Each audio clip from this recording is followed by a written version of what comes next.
எல்லாரையும் இன்ஸ்டன்டா கொண்டுகிட்டு இருக்கு. எல்லாரும் அசையாதீங்க, அப்படியே இருங்க அப்படின்னு சொல்லி மிஸ்டர் சாங் சொல்றாரு. ஜோஹி நீ ஓகே தானே அப்படின்னு நம்ம ஹீரோ கேக்குறான். ஜின்னு நீ மட்டும் சொல்லலைன்னா எல்லாரும் செத்துருப்போம். ஆமா உனக்கு எப்படி தெரியும்னு கேட்க டேஞ்சர் வரப்போகுதுன்னு நான் சென்ஸ் பண்ணேன் அப்படின்னு நம்ம ஹீரோ சொல்றான். பார்த்தா சாங்கோட ஒரு கையே போயிடுச்சு. ஜின்வோ என் பிளட் ஸ்டாப் பண்றியான்னு கேட்கவோ சரி நம்ம ஹீரோ அவர் கையில கட்டு போடுறான். ஜோஹி தான் இதை ஹீலிங் பண்ணணும். பட் இந்த மாதிரி விஷயத்த பார்த்தா அவ பயப்படுவா. சோ அவட்ட கேட்க வேணாம் அப்படின்னு மிஸ்டர் சாங் முடிவு பண்றாரு. இந்த மாதிரி ஒரு அட்டாக் கண்டிப்பா ஏ ரேங்க் இல்ல எஸ் ரேங்கா கூட இருக்க வாய்ப்பு இருக்கு. அந்த டேப்லெட்ல எழுதி இருந்த ஏன்ஷியன் ஸ்கிரிப்ட் கடவுளை வணங்கணும், கடவுளை பாராட்டணும், நம்பிக்கையை கடவுளுக்கு ப்ரூவ் பண்ணணும், அதை பண்ண உயிரோட வெளியே போலாம் அப்படின்னு அதுல போட்டிருக்கும். திடீர்னு ஓபன் ஆகுற அந்த கேட் மான்ஸ்டர்ஸ் மட்டும் இல்ல ஹியூமன்ஸையும் அவேக்னிங் பண்ணுச்சு. அவங்க எல்லாரும் ஹண்டர்ஸ்னு அழைக்கப்பட்டாங்க. அண்ட் அவேக்னிங்கோட ஹண்டர்ஸோட பவர்ஸ் அது எப்பவுமே சேஞ்ச் ஆகாது அப்படின்னு சொல்லி பேக்ரவுண்ட்ல நமக்கு எக்ஸ்பிளைன் பண்றாங்க. நம்ம ஹீரோவோட சிஸ்டர் தான் காமிக்கிறாங்க.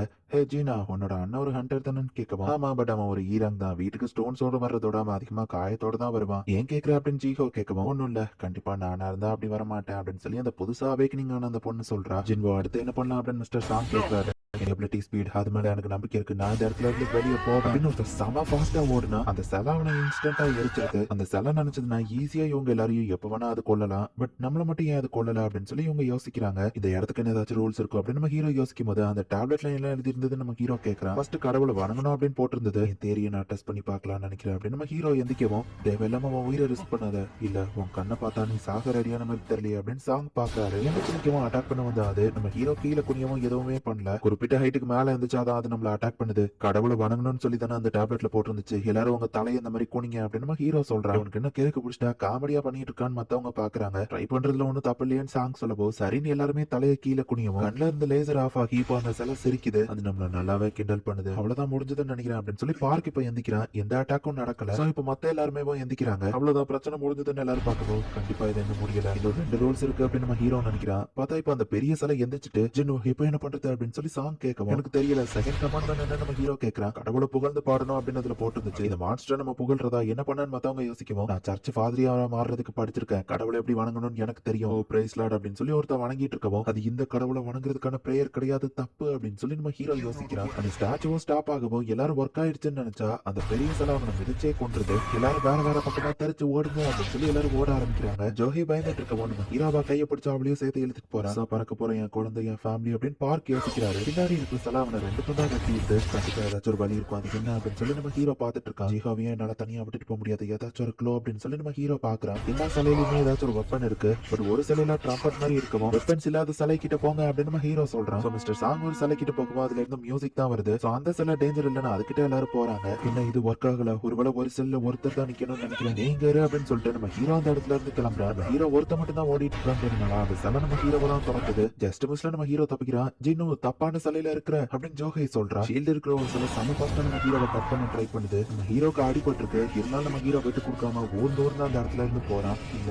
நான் சாக கூடாது இல்ல அப்படின்னு சொல்லி நம்ம ஹீரோ ஒரு வழியா ஊர்ந்து அந்த இடத்துல ரீச் ஆயிருக்கு. அந்த சிலை பாட ஆரம்பிக்கும். இப்ப நம்ம ஹீரோவா அந்த பெரிய சிலை விட்டுட்டு பின்னாடி போயிருது. திரும்ப போய் அதோட சேர்லயே அது உட்கார்ந்துருது. ஓகே தானே ஜீகோ பார்த்துட்டு ஷாக் ஆகுறா. பார்த்தா நம்ம ஹீரோவோட ஒரு காலே துண்டா போயிடுச்சு. பிளட் மட்டும் ஸ்டாப் ஆகணும் அப்படின்னு ஹீலிங் பண்ண ட்ரை பண்றா. லிமிட்டை ரீச் பண்ணிட்டு வேணா நம்ம ஹீரோ சொல்றான். மானவா அதிகமா யூஸ் பண்ணதுல அவளுமே வாமிட் எடுக்கிறா. இதெல்லாம் உங்க தப்பு தான். வேண்டான்னு மத்தவங்க சொல்லியும் நீங்க எங்க கூட்டிட்டு வந்திருக்கீங்க அப்படின்னு சாங்க பார்த்து கிம் சொல்லவும் நீ தானே சொன்ன இன்னொரு பொண்ணு கேட்கிறா. நான் தான் லீடர், நான் தான் ஃபைனல் டெசிஷனை மேக் பண்ண அப்படின்னு சொல்லி சாங் சொல்லவும் யார் மேல தப்புன்னு சொல்றதுக்கான நேரம் இது இல்ல. இன்னும் பேலன்ஸ் ஒரு ரூல் இருக்கு அப்படின்னு ஹீரோ யோசிக்கிறான். அது என்னது அப்படின்னு மத்தவங்க பார்க்கவும் அது ஒரு ஆல்டர். கடவுளுக்கு சாக்ரிஃபைஸ் பண்றதுக்கு தான் அது உண்டு அப்படின்னு நம்ம ஹீரோ சொல்லவும் லீடரா நான் ரெஸ்பான்சிபிலிட்டி ஏத்துக்கிட்டேன்னு சொன்னீங்கல்ல. உங்க உயிரை சாக்ரிஃபைஸ் பண்ணி நீங்க சொன்ன மாதிரி எங்களுக்கும் அந்த கார்டுக்கும் உங்க தகுதியை ப்ரூவ் பண்ணுங்க அப்படின்னு சொல்லி கிம் சொல்றான். சரின் மிஸ்டர் சாங்கும் உயிரை விடலாம் அப்படின்னு சொல்லி அந்த ஆல்டர் கிட்ட போறாரு. அப்போ ஒரு ரெட் கலர் ஃபிளேம் அந்த இடத்துல எரிய ஆரம்பிக்குது. ஜின்வோ இப்போ என்ன பண்றது அப்படின்னு சாங் கேட்கவும் அதுல போய் நின்னா சாக்ரிஃபைஸ் ஆகும்னு அர்த்தம் கிடையாது, வேற ஏதோ நினைக்கிறேன் அப்படின்னு நம்ம ஹீரோ யோசிச்சுட்டு அந்த ஆல்டர் கிட்ட கூட்டிட்டு போங்க நம்ம ஹீரோ சொல்றான். மத்த 2 பேரும் கொஞ்சம் பயப்படுறாங்க. அது கிட்ட போனவன் எல்லாம் செத்துற மாட்டோம் கவலைப்படாதீங்க நம்ம ஹீரோ சொல்றான். இவங்க அதுக்குள்ள வரவும் இன்னொரு 3 லைட் வந்துருது. ரெஸ்கியூ டீம் வர எவ்வளவு டைம் இருக்குன்னு நம்ம ஹீரோ கேட்கறான். 7வது நாள் மிஸ்டர் சாங் சொல்றாரு. டஞ்சன் பிரேக் மட்டும் ஆச்சுன்னா உள்ள இருக்கிற மான்ஸ்டர்ஸ் எல்லாம் வெளியே வந்து ஒருவேளை நம்ம ஹீரோவோட டீம் மட்டும் இந்த சிலையை இந்த இடத்துலயே தடுக்கலன்னா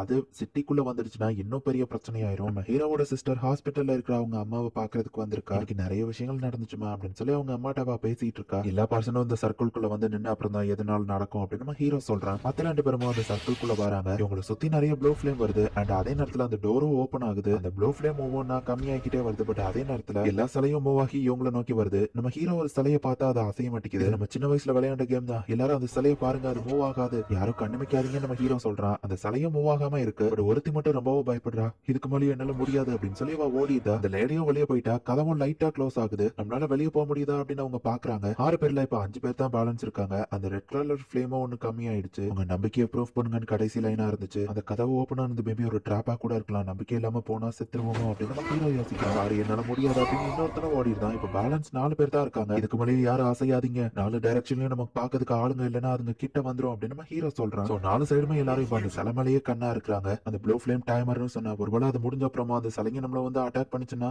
அப்ப என்ன பண்றது? கதவு ஓபன் ஆயிருக்கும் போதே எல்லாரும் ஓடி போறதுதான் பெஸ்ட். எனக்கு என் ஃபேமிலி தான் முக்கியம். நான் ரொம்பவும் வீக் ஆனவன். என்னால இதுக்கு மேல முடியாது அப்படின்னு சொல்லி கிம்மா அந்த இடத்துல இருந்து ஓடிட்டான். எல்லா சிலையும் பார்க்க இப்ப ஆளுங்க இல்லங்கிறதுனால அந்த சலங்கை உங்க கிட்ட நெருங்க ஆரம்பிக்குது. வேற வழி இல்ல, நீங்க 2 பேரும் இங்க இருந்து போயிருங்க. நான் வயசானவன், என் டைம் முடிஞ்சது அப்படின்னு சாங் சொல்றாரு. மிஸ்டர் சாங், என் காலை என்னால அசைக்க முடியல அப்படின்னு ஜோஹி சொல்றா. சாங், நீங்க அவளை கூட்டிட்டு கிளம்புங்கன்னு சொல்லவும் ஜின்னு சாரி அப்படின்னு சொல்லி ஜோஹி சொல்லவும் ரைட் கேட்டல, இதை யூஸ் பண்ணி சாப்பாடு வாங்கிக்கோ, பேலன்ஸ் காசை நான் வந்து வாங்கிக்கிறேன். ஒத்த காலை வச்சுக்கிட்டு என்னால கண்டிப்பா வெளியே வர முடியாதுன்னு நம்ம ஹீரோ சொல்றான். சாங்கும் அவளை அடிச்சு மயங்க வச்சுட்டு சாரி ஜின்னு, நமக்கு நிறைய டைம் இல்ல அப்படின்னு அவளை கூட்டிட்டு அங்க இருந்து கிளம்புறாரு. என்னோட சாக்ரிஃபைஸ்ல 2 பேர் வாழ்றாங்கன்னா அது எனக்கு சந்தோஷம் தான் அப்படின்னு நம்ம ஹீரோ நினைக்கிறேன். கிம் போட்டுட்டு போன அந்த ஸ்வாடை இப்ப நம்ம ஹீரோ எடுத்துட்டு, நான் சாகிறதுக்கு முன்னாடி உங்கள ஒருத்தரையாச்சும் கொல்லாம விட மாட்டேன்டா அப்படின்னு அந்த சலை கூட ஃபைட் பண்ண ரெடியா நினைக்கிறான். பட் அதோட அட்டாக்கு நம்ம ஹீரோ சைஸ்க்கு நம்ம ஹீரோவால எதுவும் பண்ண முடியல. ஜஸ்ட் இப்போதைக்கு டாஸ் பண்ணிட்டு மட்டும் இருக்கான். நம்ம ஹீரோவோட ஒரு கை துண்டா போயிருது. அந்த சலைங்க நம்ம ஹீரோவா சாமாரியா வெட்டிட்டு இருக்கு. நான் வீக்கானவன், என்னால இதுக்கு மேல முடியலன்னு கிம் சொல்லியிருப்பான். அப்ப என்னோட நிலைமை இருக்கிறதுலயே நான் தான் ரொம்பவே வீக்கானவன். உங்களுக்கு மட்டும் தான் ஃபேமிலி இருக்கா?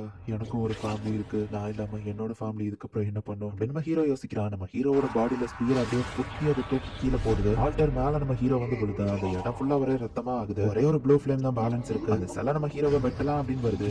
ஒருவேளை எனக்கு மட்டும் இன்னொரு சான்ஸ் கிடைச்சா அப்படின்னு நம்ம ஹீரோ யோசிக்கிறான். டைமரா இருந்த அந்த ப்ளூ ஃப்ளேம் முடியவும் secret quest courage of the week complete ஆயிடுச்சு. நீங்க பிளேயரா இருக்க தகுதியா இருக்கீங்க. அக்செப்ட் பண்ணலைன்னா உங்க ஹார்ட் 0.2 செகண்ட்ஸ்ல நின்றுன்னு சொல்லவும் எஸ் நம்ம ஹீரோ செலக்ட் பண்றான். இந்த இடத்துல இந்த எபிசோட் முடியும்.